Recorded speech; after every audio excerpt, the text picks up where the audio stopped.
right, y'all. Welcome to the Scott Horton Show. I am the director of the Libertarian Institute, editorial director of antiwar.com, author of the book Fool's Errand, Time to End the War in Afghanistan, and I've recorded more than 5,000 interviews going back to 2003, all of which are available at scotthorton.org. You can also sign up for the podcast feed. The full archive is also available at youtube.com/Scott Horton Show.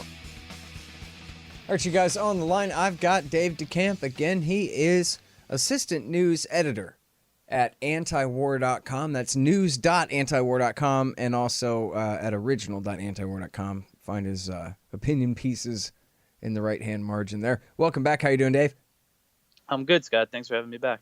Very happy to have you here. Important things to talk about, starting with the single most important thing in the world, and that's not opinion. It's a scientific fact, presuming the importance of the continued existence of humanity at all to you. Seems like a probably commonly accepted premise. America and Russia are in the midst of nuclear arms talks in Vienna, Austria. Tell me every single thing you know and have to say about it, please, sir. Well, okay, so the U.S. and Russia, they met for talks this week, Monday and Tuesday, in Vienna, as the New START Treaty, the Strategic Arms Reduction Treaty, is set to expire in February 2021.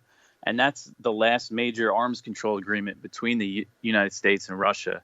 And that limits the amount of nuclear warheads that they can have deployed. And also, importantly, it includes a verification regime, which allows up to 18 on-site inspections per year, meaning the U.S. can go inspect Russia's nukes and Russia can go inspect the U.S. And Russia has offered to extend this treaty because it could be extended for 5 years if both sides agree. And the Trump administration has rejected that, saying that they want China to be involved. So they keep inviting China to these talks. And now you got to look at the nuclear arsenals of all these countries. So the stockpile for Russia and the United States, it's around 6,000 for each. And that's including old warheads that are set to be dismantled. Their stockpiles of active warheads right now, the U.S. has about 3,800. Russia has about, I think, 4,300, somewhere around there.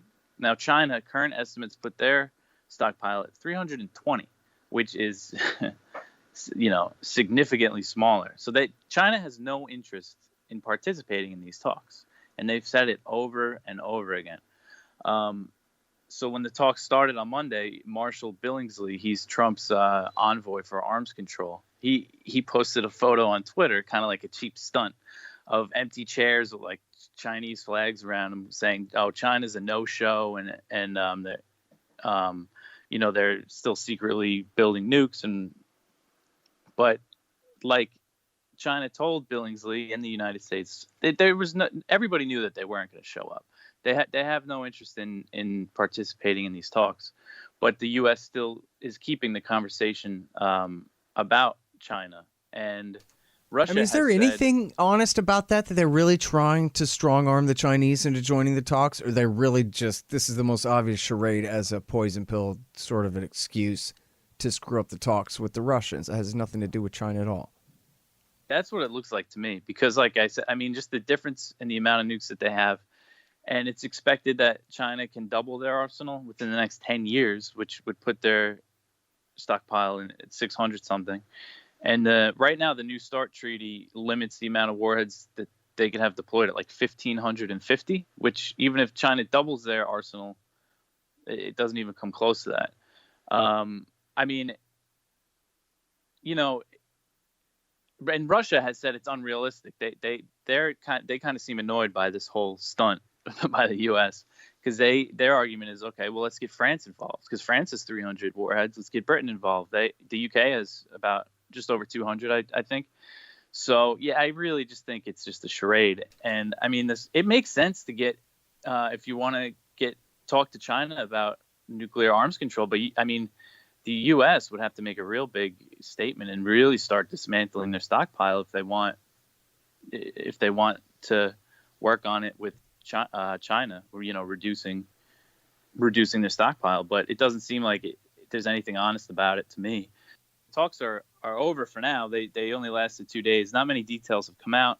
The U.S. is still saying they want China involved. Russia's, saying it's unrealistic, and they're supposed to start again at the end of July. And they established what they call like working groups. So the idea is they want to replace the New START with something else, but I just don't see it happening. Yeah. Well, now, was there any discussion, do you know, about the Intermediate Nuclear Forces Treaty or the Open Skies Treaty, both of which have now been abandoned? Yeah, no, in these new talks, not that I heard. But yeah, that's a good thing to bring up. The Open Skies Treaty, which the Trump administration just announced they were withdrawing from, which allows surveillance over the signatories' countries, which is U.S. and Russia and many other countries. A lot of NATO countries are signed on to it. And the INF Treaty, which prohibited the development of nuclear and ballistic missiles, medium-range nuclear and ballistic missiles, which the Trump administration pulled out of. They always cite Russian violation, but it doesn't look like they ever try to really negotiate. Because, the Pentagon was developing those missiles that were banned under the INF. Like the next week, they were testing them. And now they're actually trying to put them around China. So, yeah, it's becoming a much more dangerous world. Yeah, and, of course, if it's true, and apparently it is, I guess, I don't know, best information is maybe there really is something to the idea that the Russians were violating the treaty by creating these medium-range missiles, but they were deploying them along their frontier with China, and they had not introduced them into Eastern Europe at all. Obviously that could change, but it didn't seem like it was just a loophole for them to invent medium-range missiles to get around their treaty with the U.S. It was because, they don't need long-range missiles for China. They share a frontier there, Yeah. And so, but then the Americans, it was quite clear. In fact, Chas Freeman, who's authoritative on this issue, who was with Nixon when they shook hands with Mao Zedong and opened up China, he was saying that, yes, it's right, that the Americans wanted out of the INF Treaty so that they, too, could confront China with these intermediate-range nuclear missiles, which, I'm no nuclear war strategist, but I don't see what difference that makes compared to America's pre-existing ability to nuke China with submarines or long-range missiles or bombers or whatever we want anyway. But so they're willing to risk reintroducing intermediate range missiles into Europe and escalating the nuclear arms race with Russia in Europe because both America and Russia want these nukes for confronting China. It's completely bananas. Yeah. There's a few 100 million people in Europe who might dispute that that's worth it, Yeah. About that. And then, but back to this Marshall Billingsley guy who's heading these talks. He's not sending the best signals to Russia. Before the talks, he said that if a new nuclear arms race starts, that the U.S. is prepared to spend Russia and China into oblivion, was the quote. So, yeah, he doesn't seem too interested in actually making a deal here. And another thing that happened earlier this month, it was revealed last week, was the Senate Armed Services Committee. They put aside $10 million in their version of the NDAA, the yearly Pentagon spending bill, to resume live nuclear testing, which is alarming.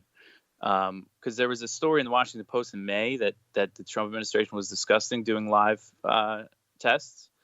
Some people dismissed it because the preparation to actually go into that is a lot. But this was Tom Cotton's idea, which is no surprise. So this is the Senate's version of the NDAA. It might, and then the Senate and the House, they have to negotiate their version, what goes to Trump's desk. This might have some pushback in the House, the money for the live test. But yeah, it's definitely alarming. It looks like we're gearing up for a new nuclear arms race here. Yeah, I love that whole thing about spend them into oblivion. Is that a thing? A country can be spent into oblivion, huh? And Yeah. we've We seen could spend that happen ourselves before. Is that oblivion. right? And Yeah. we know that can't happen here because what? Mm-hmm. Because why? Anyway, yeah, me and my bad grammar. Hey, man, you guys are going to love No Dev, No Ops, No IT by Hussein Badakhshani. It's a fun and interesting read all about how to run your high-tech company like a good libertarian should. Forget all the junk. Read No Dev, No Ops, No IT by Hussein Badakhshani. Find it in the margin at scotthorton.org. Hey, y'all, here's the thing. Donate $100 to the Scott Horton Show, and you can get a QR code commodity disc as my gift to you. It's a 1-ounce silver disc with a QR code on the back. You take a picture of it with your phone, and it gives you the instant spot price and lets you know what that ounce of silver is worth on the market in Federal Reserve notes in real time. It's the future of currency in the past, too. CommodityDiscs.com, or just go to scotthorton.org/donate. Hey guys, Scott Horton here for expanddesigns.com. Harley Abbott and his crew do an outstanding job designing, building, and maintaining my sites, and they'll do great work for you. You need a new website? Go to expanddesigns.com/Scott and save $500. All right, let's talk about one of our many wars in the Middle East. This time Yemen. And in fact, this is the sub-war within the Yemen war. This is the split between the Southern separatists, the Southern Transitional Council, as it's called, and their UAE allies, who had an alliance previously with the Saudi and American-backed Hadi government, but then they've had some troubles and back again. Can you fill us in there? Yeah, there's been a lot of fighting between the STC and Hadi's government. The biggest battle, it looks like, was the island of Socotra, if I'm saying that right. The STC took it from the Hadi government, and they raised their flag of South Yemen, the former country that was disbanded in 1990 when North and South turned into the Yemen, the borders that we know today. And then it seemed like the Saudis brokered a ceasefire because they don't want to have to deal with these guys in the south while they're having so much trouble with the Houthis. But Jason just wrote a story yesterday on Thursday that it looks like that ceasefire did not last long, and I think at least 54 fighters were killed in a southern province, Abyan, which is where the STC are. So it looks like they still have a big headache in the south there, the Saudis and the Saudi-backed government that they're fighting to reinstate. The war is not going well for them. And then, I mean, when we say the Hadi government, is there actually land that they control anywhere? Yeah, there is. There is land that they control. They technically control Aden, the port city of Aden. I mean, when they have an alliance with the STC, they do. Right. That's true. Yeah. No, it's real. It is complicated. They occupy the Radisson in Riyadh. Yeah. Well, Hadi does. Yeah. The rebels have ruled the capital city for 5.5 years now, but they're still rebels. And the guy hiding in a hotel in another country is the government there. Yeah. And we all know that. It's important to know that the area under Houthi control, that's where 70% of the population is. And there's been a lot of aid cuts lately. The World Food Program, USAID, and the UN cut a lot of programs. And I know it might seem kind of silly. It's like the United States is the country that is causing the crisis there and also giving them aid. But when you have a population, I mean, it's like 80% of them are reliant on this aid. And the blockade on the country, like they need it, or people are going to really, I mean, people are dying, people are starving, but these aid cuts are no good when you have such a big population relying on it. Yeah. All right. So let's talk about the annexation of the West Bank, which is imminent now. What's the 26th we're talking here? Mm-hmm. And they say on the 1st of July. they're going to outright annex how much of the West Bank, Dave? Well, so the Trump peace plan, the amount of land allocated to Israel in the Trump peace plan, so peace in quotes there, was the parts of the Jordan Valley and the settlements, most of the settlements, the Jewish settlements in the West Bank, and it made up about 30% of the West Bank. And now Netanyahu, he wants to do the whole thing, unilateral annexation of those areas. But he's having trouble with Benny Gantz, who's the defense minister, and they brokered a power sharing deal after there's like 3 back-to-back elections, and that put neither one in power. So Gantz is set to take over next year, and for the U.S. officials have said for Netanyahu to get the green light, he needs to work it out with Gantz, and Gantz is a little more cautious. Yeah, he's not. He wants the same areas to be under, Israeli sovereignty. He wants to annex the same areas, but he wants to do it more cautiously. He's worried about the King Abdullah in Jordan and peace treaties with Egypt and kind of inflaming the region because, that's going to happen. If Israel takes all that land, there's a lot of violence that's going to erupt. And then there was meetings this week between, Kushner and Friedman and all the U.S. officials involved in this. Pompeo, I think Trump was involved.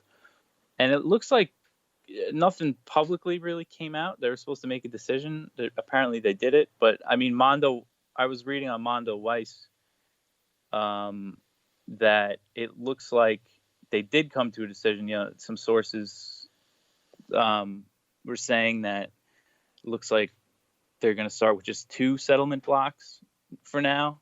So it's going to be kind of a gradual thing, which was which was under consideration the whole time. That's kind of what Gantz was saying, like a process of annexation. Yeah.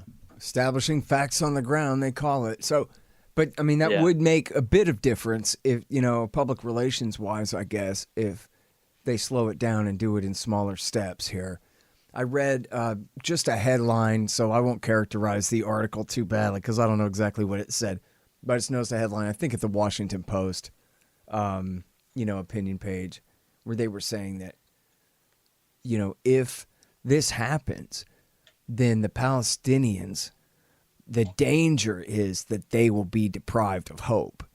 And then, of course, I don't know how cynical the actual piece was, but the reality of that is, of course, the word false should be in brackets right there before hope. And the point being that the Palestinians might be driven to absolute despair at this point, where now they no longer buy the propaganda campaign that someday, if they just hold their horses, they'll get their Palestinian state. And now that they'll know that they will never have independence, then they'll have nothing to lose and things will get worse for Israel. That's, of course, the way it's all framed. But seems like there's a real danger of that, right? Like, why not have another intifada at that point? Yeah, no, you're right. They will have nothing to lose at that point. And that does seem to be the concern because some Democrats are speaking out about annexation, but it's all about how it's going to affect Israel. It's not that they really care about the Palestinians. Yeah, and it goes to show how cynical the entire Oslo process has been and the remnants of it and the different so-called peace process campaigns under Clinton, Bush, and Obama, and all the way through right now. It's all a hoax. Yeah. And then there's so many things at play too. Like a lot of the settler like leaders, they don't think Trump's plan is enough because they don't want to be in like what they call enclaves. They don't want to be in Israeli sovereign territory surrounded by Palestinian territory, and they don't want a Palestinian state at all. And Netanyahu has said if he goes through with the full annexation, no Palestinians are going to become Israeli citizens, and there will be no state. And he won't. And one of the concessions Israel is supposed to make under the plan was a settlement freeze for like 4 years. And he says there's going to be no settlement freeze. So Netanyahu just wants the land and wants to just continue to creep into the rest of the territory in the West Bank. And what the Palestinians are desperate. This plan is just ridiculous. If you look at the map, there's like Israeli only roads going through the West Bank, and it really just like makes apartheid rule official, you know. Right. Which is a major, rhetorical change anyway. I mean, I don't know how much it's really going to change for the people in Palestine, but, it's not just the Palestinians who've been put off by this narrative of the two-state solution. It's, the governments of Western Europe have at least hid behind it, of course, and American liberal Zionist Jews who support the state of Israel but who don't support the subjugation of the Palestinians have been able to have it both ways for now 30 years since, or more, 30 years almost since Oslo, saying that, well, yeah, no, look, what's happening is wrong, but we could fix it if only we just didn't have Sharon or didn't have Netanyahu or whoever the problem is at this or that particular point. But someday, once they have independence, then it'll be fine, and we can have our Israel, or the Israelis can have their Israel, and the Palestinians can have their Palestine. But now they can't really hide behind believing that anymore. Because now it's like, oh, well, as you just said, it's cranking up the official status of the apartheid system there. What do you do when Israel takes all the land and they take all the people too? I mean, they're essentially kidnapped.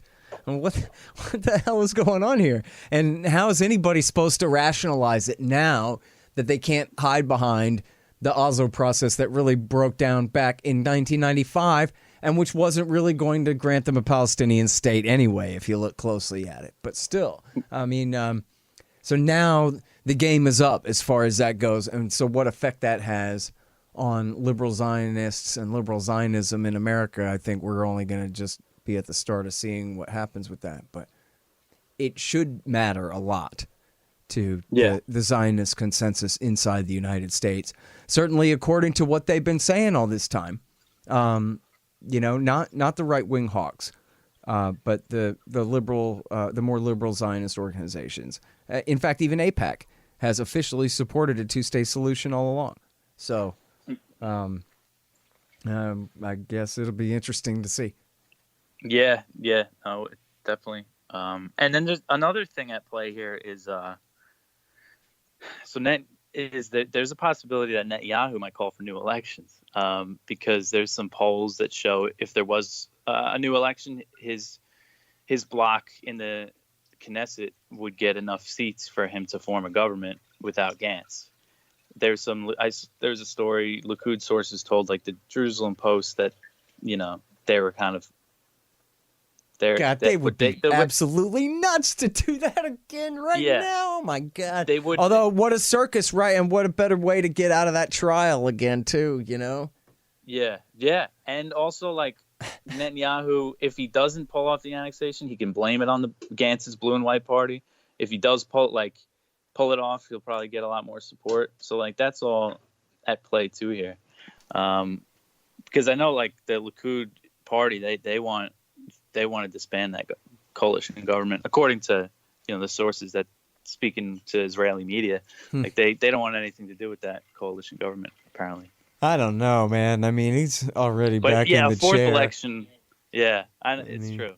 That'd be crazy for him to do that. And as you were saying before, Gantz is complaining enough. It's not like he's some kind of hero for Palestinian independence or anything here. No, he said the other day the Palestinians were taking too long to accept their subjugation. They weren't. They weren't just complaining how they weren't coming to the negotiating table.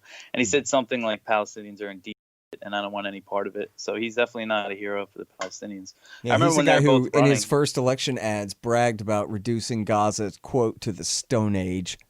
Yeah. Helpless, defenseless, imprisoned Gaza. Yep. Yeah, that's the kind of guy he is. He's just a little smarter than... He's a moderate, see? He's a moderate rebel. Yeah. He's a moderate Israeli leader. He's more diplomatic than Netanyahu. That's really it. Yeah, don't make me dig up Ariel Sharon. Yeah, see, that's the threat, right? Got to settle. Mm-hmm. Good for these guys. All right, now, and speaking of Israel and the Israel lobby in the United States, let's talk about these crushing new sanctions on Syria. Oh, yeah. Which, by the way, everybody, I think you picked up on the narrative here that Dave has stories on all these stories at news.antiwar.com. Go ahead. Yeah, so these new sanctions under the Caesar Act, we've ran a lot of stories on them at antiwar.com. A lot of good people are writing about it. So right now, before these new sanctions took effect, our U.S. sanctions blocked the assets of Syrians in Syria trying to rebuild the country. And these new sanctions can target anybody, regardless of nationality, who's investing in the country for what they call the corrupt reconstruction effort. So it's dangerous, and it's driven a lot of investors out of Syria. It's really having to put a squeeze on Lebanon. It's discouraging the regional neighbors like Lebanon and Jordan and Iraq to help the reconstruction effort after the almost 9-year war that ripped apart that country. And it's like specifically targeting construction and energy sectors. It's like for the purpose of not letting Assad rebuild. The first round of these new sanctions, I forget exactly who they went against. I know one of them was on Assad's wife. But yeah, it's just really brutal. And after all those years of war, now the United States is going to do anything they can to not let them rebuild the country. And it's just a shame. And including keeping troops in eastern Syria there, stealing their oil. And where's that oil going, by the way? The Americans are funneling it off to Turkey, or what are they? They're just sitting on it, or what? I don't know, actually. I'm not sure. They're certainly keeping it out of the hands of Damascus. Yeah, we're definitely not making any money on it. Yeah. But yeah, no, there's been a lot of good stuff written about it. Daniel Larison at the American Conservative wrote a good story. People want to look for more detail, but it hurts. There was a story that we ran. There was Syrian Americans protesting in Allentown, Pennsylvania, the sanctions, because they can't send money home. They're not going to be able to send money home now. Yeah. To their family, which is just cruel. There's I guess I gotta find the time to read this stupid thing, man. This John Bolton book. I got the PDF of it, but I did read one news story about it where they talked about this conflict. I like it when they talk about it in stark terms because it's very rare you could read a piece in the Times of the Post where they really are frank about this. Where, look, we have a real split between, for example, General Mattis, who is the Secretary of Defense, the Marine Corps general. He wanted to kill Islamic State guys. And he's an Iran hawk. Nobody ever confused him for not being one. He got fired for being too much of an Iran hawk in the Obama years. All right, but his thing was, let's kill ISIS guys.